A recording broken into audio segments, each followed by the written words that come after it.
Olá, tudo bem? Bem-vindos mais uma vez ao esboço da lição de Escola Sabatina. Estamos muito felizes de contar com sua presença cada semana e queremos enviar um complemento especial a todos nossos amigos que nos assistem aqui em Brasil e fora do Brasil também. Vamos agora entrar na lição número 7 e o título da lição é Unidade, o vínculo do reavivamento. E para comentar esta lição está mais uma vez o pastor Almir Mahoney, ele é vice-presidente da Divisão Sul-Americana. Bem-vindo, pastor. Obrigado, pastor Edson, é um prazer estar com você. E vamos fazer uma oração, em seguida vamos a continuar com o nosso esboço. Por favor. Obrigado, Senhor, porque através de Cristo Jesus e o seu sangue purificador, nós somos unidos a Ti e somos unidos uns com os outros. E a igreja é um grande corpo simbolizando essa unidade. Ajuda-nos, Senhor, a compreender a importância de mantermos a união. Em nome de Jesus. Amém. Amém. Esta semana o tema principal tem que ver com a unidade. E não sei se vocês já fizeram um intento de separar seus dedos que estão em posição de oração. Vamos fazer um exercício agora com vocês.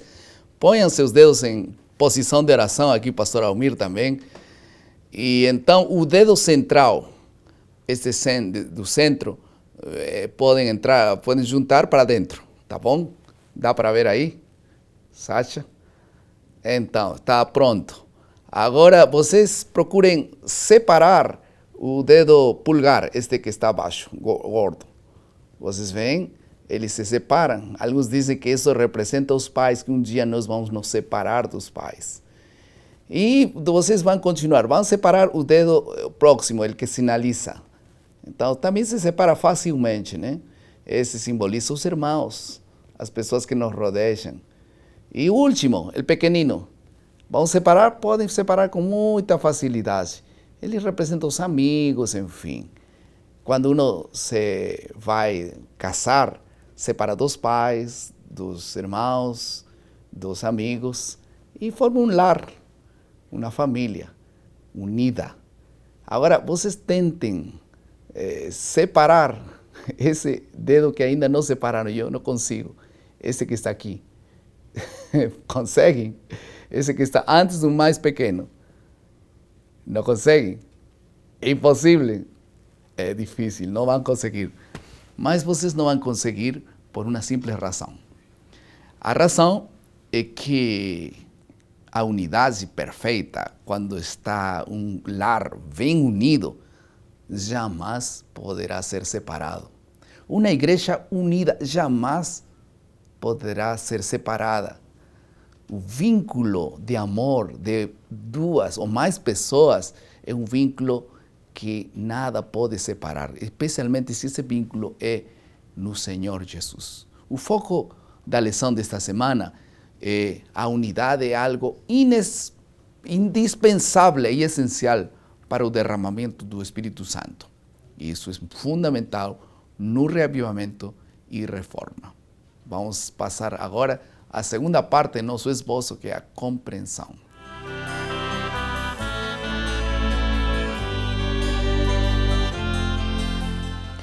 Vamos tratar dois pontos fundamentais na lição desta semana. Em primeiro lugar, a unidade no Novo Testamento e também elementos na unidade. Dois assuntos que somente serão tratados nesse momento. Então, pastor Mahoney, quais são os motivos principais na oração de Jesus em João capítulo 17? Ele roga a Deus por um assunto fundamental nos crentes daquele tempo. Pastor Edson, Jesus, na oração sacerdotal, capítulo 17 de João, versículo 21, diz assim: a fim de que todos sejam um, como és tu, ó Pai, em mim e eu em ti, também sejam eles em nós, para que o mundo creia que tu me enviaste. É muito interessante que a preocupação de Jesus era com a unidade. Ele conhecia bem os discípulos, ele sabia quais eram os desafios de personalidade de cada um, ele tinha convivido com eles em situações em que o desejo de supremacia predominou no coração de um ou de outro.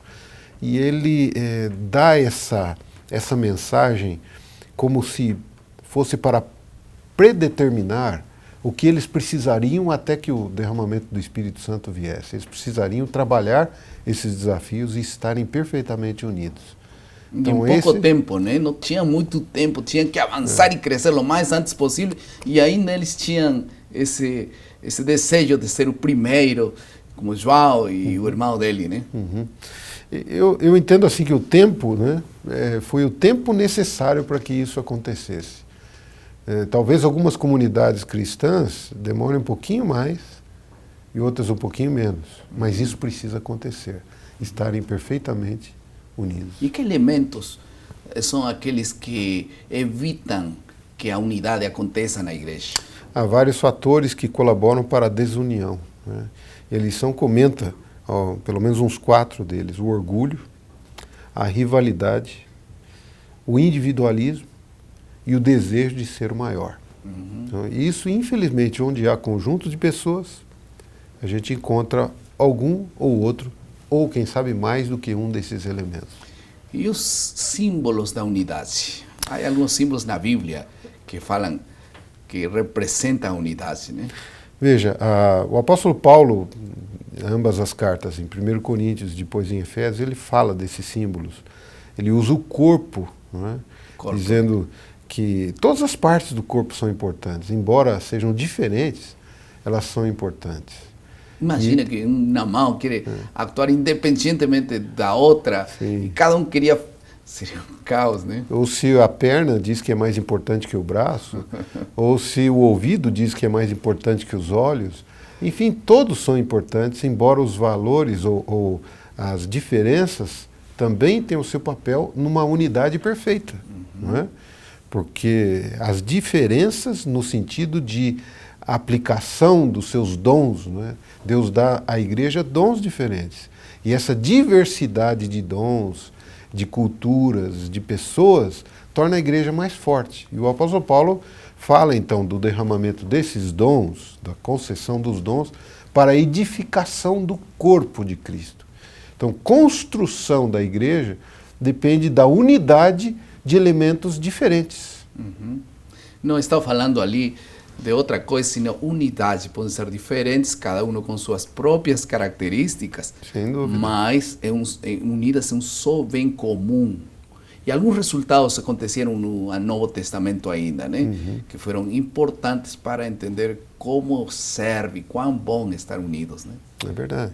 E esses resultados estão em Atos capítulo 2, verso 1, no Pentecostes, estavam todos juntos, dice, e ficaram cheios do Espírito Santo. Parece que quando há uma unidade tão boa assim entre irmãos, o Espírito Santo se place em entregar para os seres humanos para cumprir uma grande missão.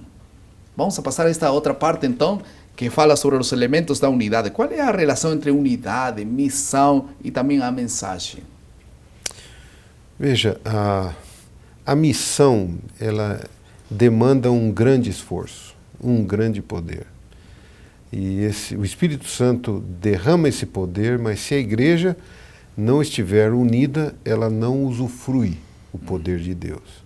Então aqui apresenta alguns tipos dessa unidade que o apóstolo Paulo lutava na época da igreja primitiva, né? A unidade da igreja, a unidade entre os cristãos judeus e os cristãos gentios, a unidade dos mensageiros, aqueles que pregam o evangelho, né? Aqueles que talvez com pontos de vistas, de estratégias diferentes, mas estarem unidos. E a unidade da doutrina ou da mensagem, que essa é muito importante. Imagina se eu prego uma doutrina e você vai e prega de uma outra forma essa doutrina. Então, se não há unidade de doutrina, o corpo todo padece. Sem dúvida. E é fundamental para tudo isso que todos nós possamos reconhecer que quando estamos divididos, quem perde não é outra coisa que a pregação da mensagem. O que mais se debilita uma igreja quando há divisão não é a programação simplesmente, é que nós perdemos a chance de poder, unidos, pregar a mensagem. E um dos propósitos da igreja é esse, né? Sim. Estar unidos para pregar a mensagem. Senão cada um pregaria por sua conta, chegaríamos menos.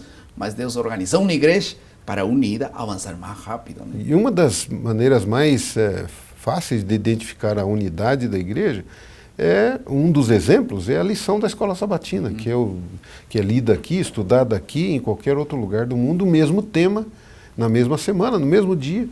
Então essa é uma maneira de a gente ver como uma igreja unida, ela se torna mais preparada, mais forte, mais ativa também. Alguns exemplos claros como esse, como a oferta da escola sabatina, que serve para projetos definidos. Se cada um ajudaria, não conseguiríamos todo o que podemos conseguir. Vamos a passar à terceira parte do nosso esboço, que é a aplicação.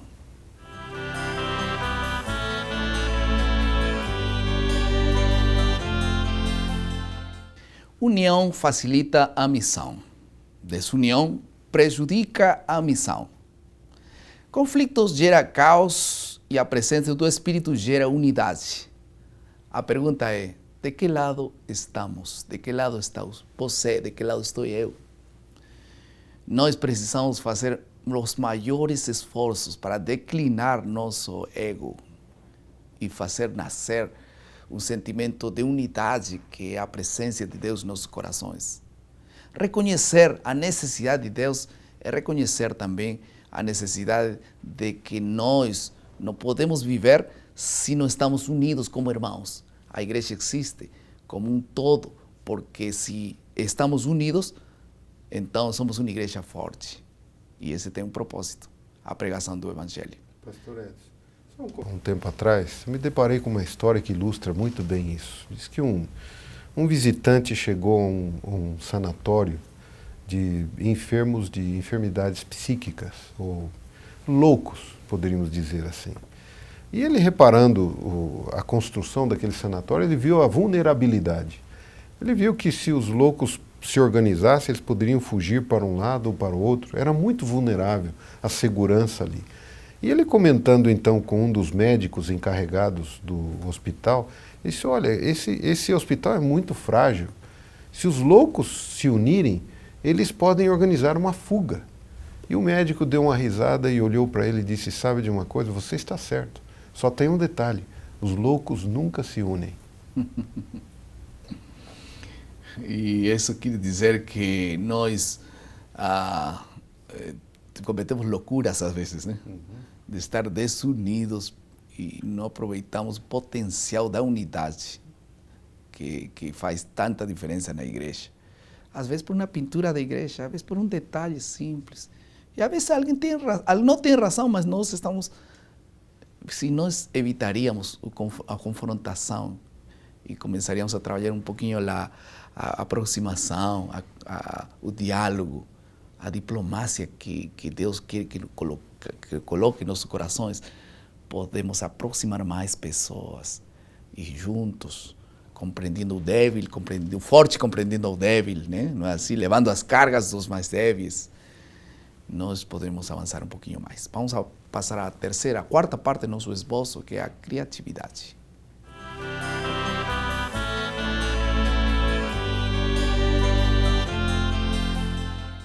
O estudo da Bíblia e testemunhos são elementos que criam, promovem e sustentam a unidade da igreja. Cada sábado nós nos unimos na escola sabatina para orar, estudar a Bíblia e fazer planos para testemunhar. O que lhes parece se podemos fazer planos específicos com sua unidade? Aí estão todos juntos, somos um grupo de 8, 7, 15 pessoas.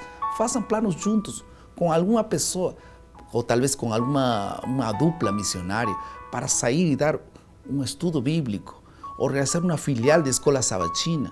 Enfim, existem várias maneiras de como nos organizar e juntos cumprir uma missão. O que lhes parece? Como unidade, podemos fazer um pouquinho mais. Se existe alguma coisa que está impedindo esta união, vamos orar por isso. Vamos a rogar a Deus que nos una para fazer melhor as coisas. Deus possa dissipar orgulho, egoísmo e alguns assuntos que estão impedindo que o Espírito Santo possa ser derramado ali na unidade da Escola Sabatina, onde você participa. Vamos orar por isso. Querido Pai, muito obrigado, Senhor, por Tua palavra. por lembrar-nos que precisamos estar unidos em Cristo para cumprir uma grande missão. Abençoe, Senhor, cada pessoa que está aqui ouvindo. Tome iniciativas maravilhosas de unir-se com seus irmãos, levar as cargas dos mais débeis. Enfim, Senhor, queremos estar unidos contigo. Te suplicamos isso. No nome de Jesus. Amém.